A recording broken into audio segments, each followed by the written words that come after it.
Why don't more people talk about this? It just would have helped me so much. I want to talk about my breastfeeding journey. I know I've been promising you guys that I will talk about this for a while, but honestly, I wasn't even mentally ready to talk about it myself. It has been one of the hardest things, honestly, that I have ever been through, and nobody told me. Nobody talked about it. We went to so many breastfeeding classes. They made it sound like it was going to be really easy. It's going to be really beautiful bonding experience with your baby. Nobody tells you what it's really like. So I want to share my story in the hope that it might make it a little bit easier for anyone else watching this that is going through a really, really tough time with breastfeeding, because the lack of support and the lack of information and the lack of resources are truly like, I just don't want anyone else to have to go through this. So obviously little Leon was born, and breastfeeding has always been something that's been really important to me. The whole way through the pregnancy, I was like, I want to make sure that I can breastfeed. And I was actually really nervous that I wasn't going to be able to do it. Now, little Bubba was breached for the last 5 weeks of the pregnancy. Refused to flip. We all remember that. And I ended up having to have a cesarean. Now, I was again really worried about this because a lot of the times when you have a cesarean, it messes with your hormones. Your milk doesn't come in. So anyway, we're in hospital. Little guy's latching quite well. Things are seemingly going in the right direction. It seems like my milk is coming in. It seems like he's getting the colostrum that he needs. By day 3 though, I kid you not, the worst pain of my life every single time he would latch. Now, we had that many midwives come in. We had lactation consultants come in. They would assess the latch and they'd be like, oh no, everything looks fine. It is normal for it to be a little bit uncomfortable. Discomfort, they referred to it as. I was trying to tell these midwives, no, you don't understand. Like, this is not just a little bit painful. This is not like a little bit of pinching, a little bit uncomfortable. This is like pain on another level. It is excruciating. I was in that much pain, and like from day 3, day 4, day 5, because we were in hospital for 6 days, every single time he would latch, I would cry.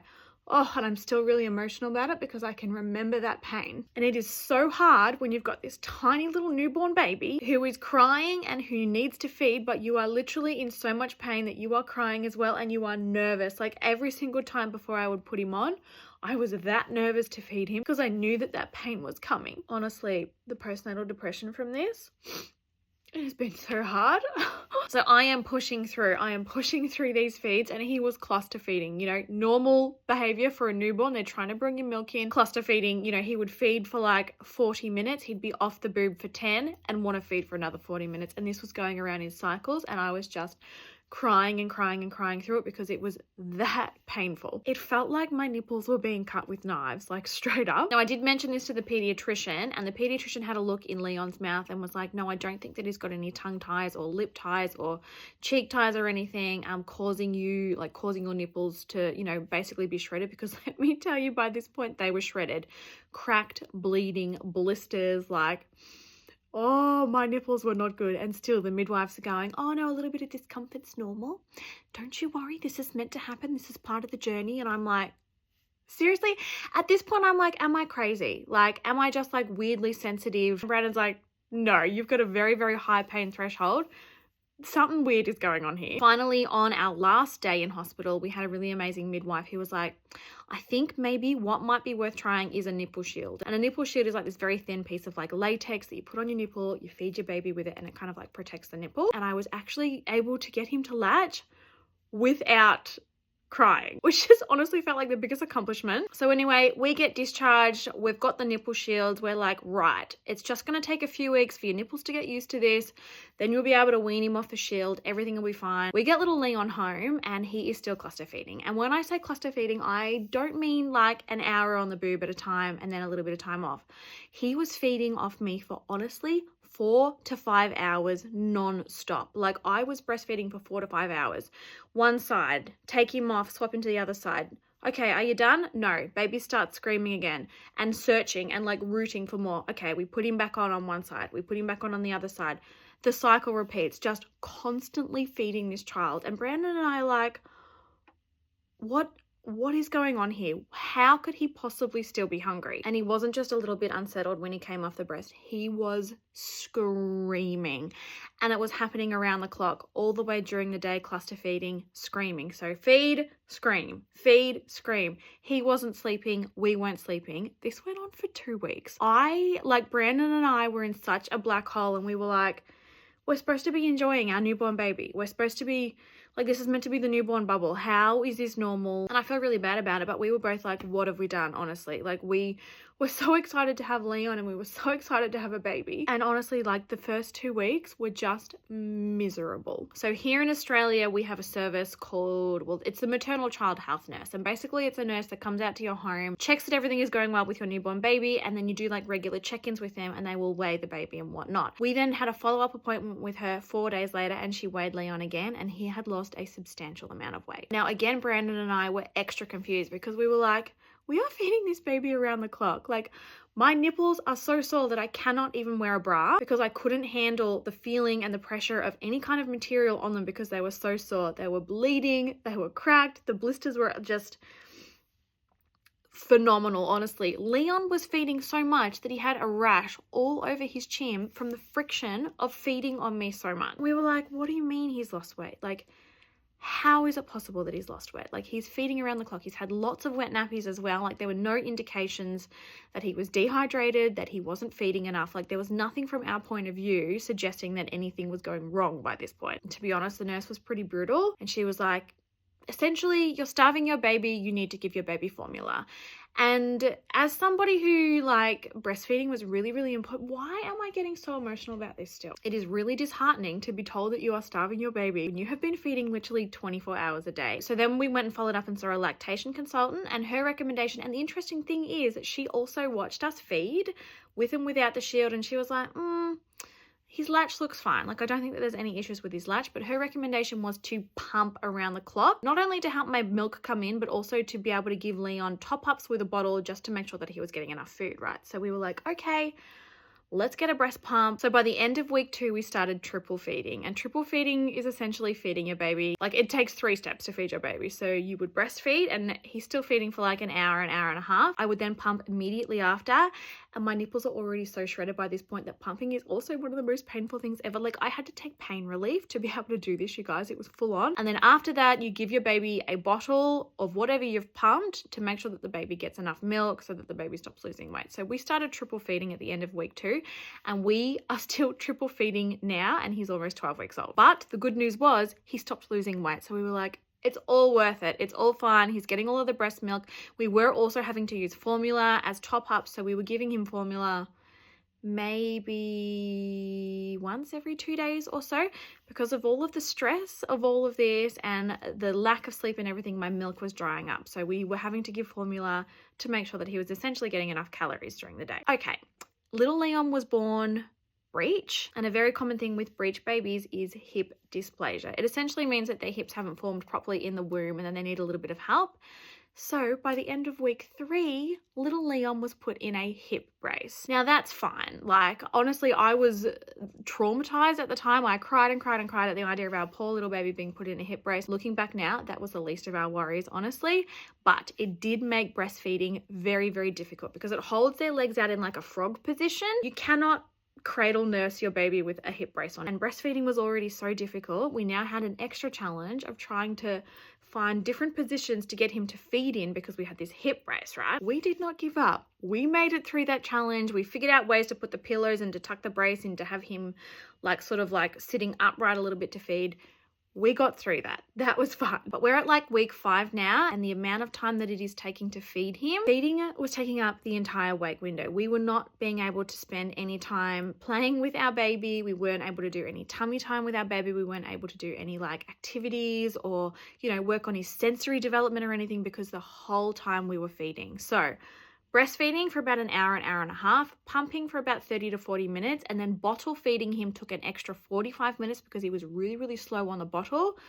Honestly, it was taking about 3 hours to feed this child, and newborns you feed every 3 to 4 hours. So by the time we finished that 3 hours of feeding, it was already time to feed him again. We were already in the next feeding window. Like, it was absolutely crazy. And I'm like, this cannot be normal. And by this point, we've got a second opinion and a third opinion from 2 different lactation consultants because we're like, this cannot be normal. This cannot continue. And still, we're getting literally 0 sleep because he's feeding all day. He's feeding all night. I'm in the worst pain of my life. And I was just like, we need another opinion because there's no way that this can continue. And breastfeeding was still really important to me. And honestly, even at this point, I look back on this story and I'm like, why did I not just give up? Why did I not just give my baby formula? My baby needs me and me to be like mentally okay more than he needs my breast milk. So I still think that every single day, honestly. But I was like, this isn't right. Something can't quite be right. I want him reassessed for oral ties again.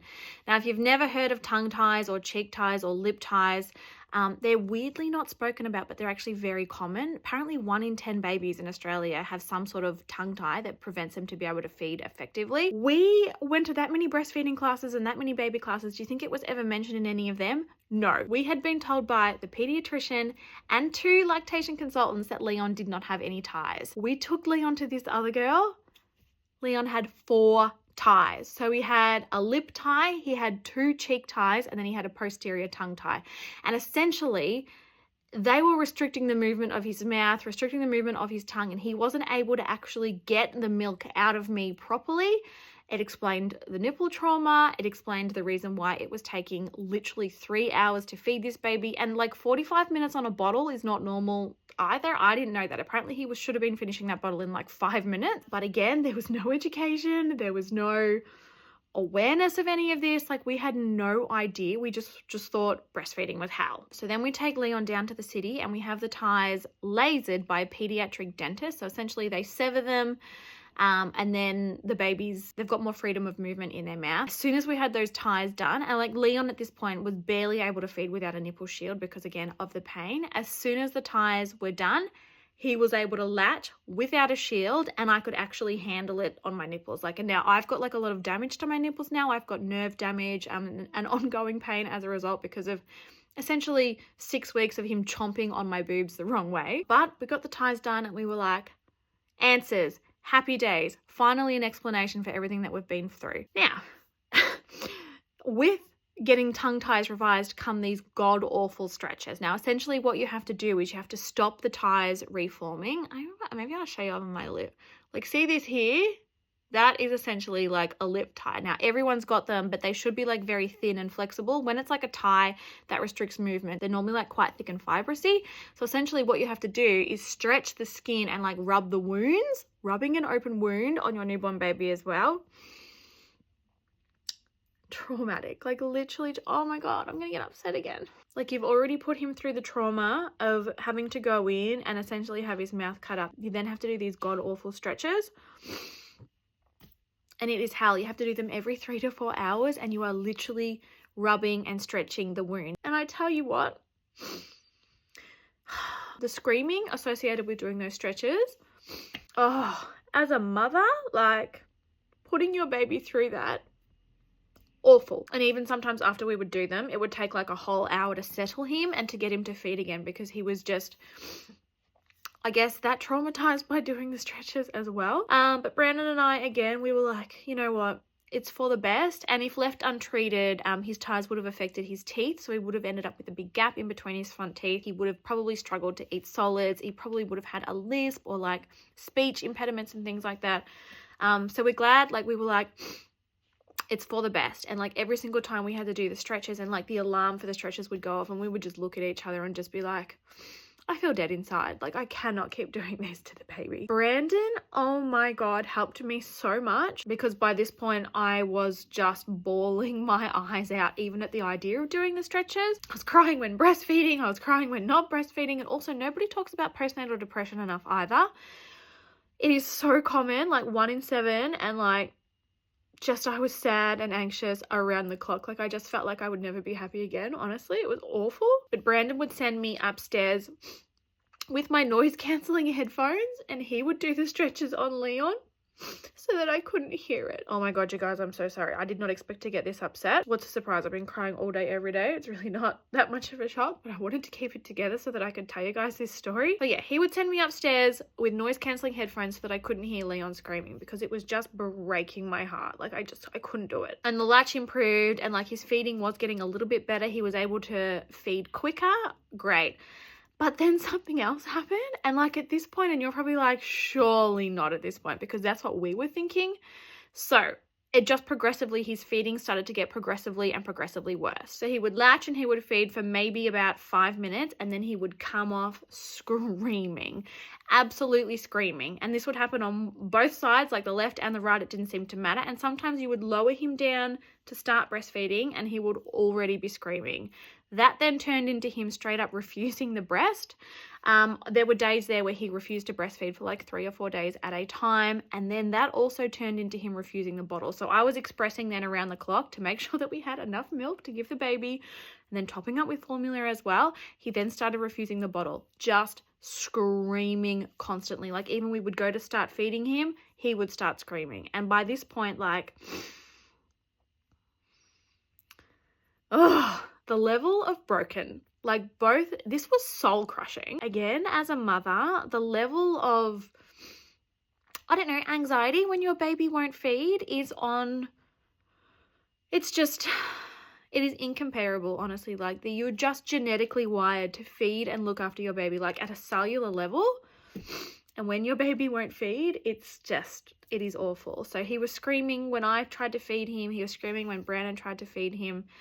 It took a lot of distracting. We would have to do this whole routine to get him to drink off the bottle. And because he was refusing the breast, I was getting blocked milk ducts like you cannot believe. And you'll probably remember because I was talking about it on my stories. The worst blocks, like my entire boob would be this really, really hard lump. Very, very, very painful. So painful that I couldn't even sleep on my side. Again, so painful that I couldn't wear a bra.